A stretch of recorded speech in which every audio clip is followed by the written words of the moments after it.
কেউ যদি আপনাকে কষ্ট দেয়, চুপচাপ আসমানের দিকে তাকিয়ে ছোট্ট একটি আয়াত আপনি তেলাওয়াত করবেন, বিনিময়ে আল্লাহ পাক আপনাকে যেটা দিবে আপনি দেখেই সন্তুষ্ট হয়ে যাবেন। প্রতিটা মানুষের অন্তরে কিন্তু দুঃখ কষ্ট থাকে, প্রতিটা মানুষের অন্তরে ব্যথা থাকে, বেদনা থাকে। মানুষ তাকে কষ্ট দেয়, কেউ এই কষ্ট সহ্য করতে না পেরে পাল্টা আক্রমণ করে, পাল্টা বদদুয়া করে। কিন্তু আল্লাহ পাক শিখিয়েছেন, না, বদদুয়া করার দরকার নাই, তুমি শুধু আমার কাছে বিচারটা দিয়ে দাও, শুধু একটা আয়াত তেলাওয়াত করে নাও, আমি আল্লাহ পাক বিনিময়ে তোমাকে সন্তুষ্ট করব এবং তোমার প্রতিপক্ষকে আমি আল্লাহ পাক ঘায়েল করব।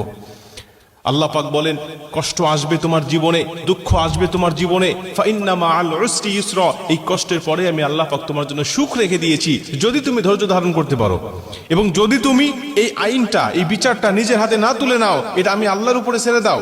বিচার যদি আমি আল্লাহর উপরে আসে, আমি আল্লাহর মতোই বিচার করব, ন্যায় বিচারক আমি আল্লাহ নিজে, অতএব ন্যায় বিচারটা আমি আল্লাহ তোমাকে করে দেব। পৃথিবীর জমিনে যাদেরকে আপনি সুখী দেখেন, প্রতিটা মানুষের অন্তরে কষ্ট আছে।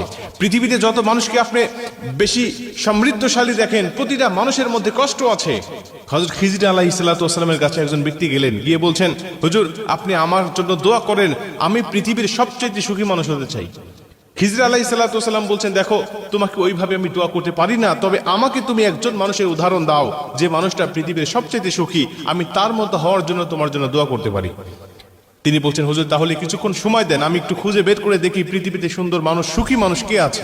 উনি খুঁজতে লাগলেন, দিক বিদিক তিনি ছুটতে লাগলেন, মানুষকে বলা বলি করতে লাগলেন, পৃথিবীতে সবচেয়ে সুখী মানুষ কে, আমাকে দেখায় দাও, আমি তার কাছে যাব। কোনো এক এলাকায় গেলেন এবং সেখানের মানুষেরা বলতে লাগলেন যে অমুক এলাকায় অমুক জায়গায় একটি ব্যক্তি থাকে, তার জীবনে কোনো দুঃখ কষ্ট নাই, তার জীবনে কোনো অভাব নাই, তার জীবনে সবকিছু আল্লাহ পাক ভরপুর করে দিয়েছে, অতএব তার কাছে গেলেই তুমি জানতে পারবে। ওনার কাছে গেলেন, গিয়ে বলছেন, আচ্ছা আমি শুনলাম আপনি পৃথিবীর সবচেয়ে সুখী মানুষ, ঘটনা কি সত্য নাকি এর মধ্যে কিছু লুকায়িত আছে? মুসলমান ভাইরা আমার মনোযোগ দিয়ে শুনে নেন।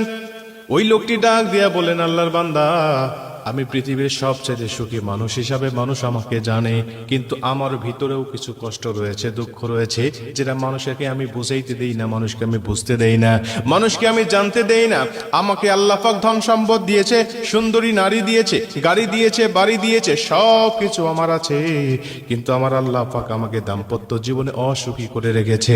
পৃথিবীর জমিনে কোনো মানুষ কিন্তু পরিপূর্ণ সুখী হতে পারে না, পৃথিবীর জমিনে কোনো মানুষকে আমার আল্লাহ পাক পরিপূর্ণ সুখ দান করবে না। পরিপূর্ণ সুখ দান করবে আমার আল্লাহ পাক একমাত্র মানুষগুলোকে জান্নাতের ভিতরে, শুধুমাত্র জান্নাতের ভিতরেই আল্লাহ পাক পরিপূর্ণ সুখ মানুষকে দান করবে।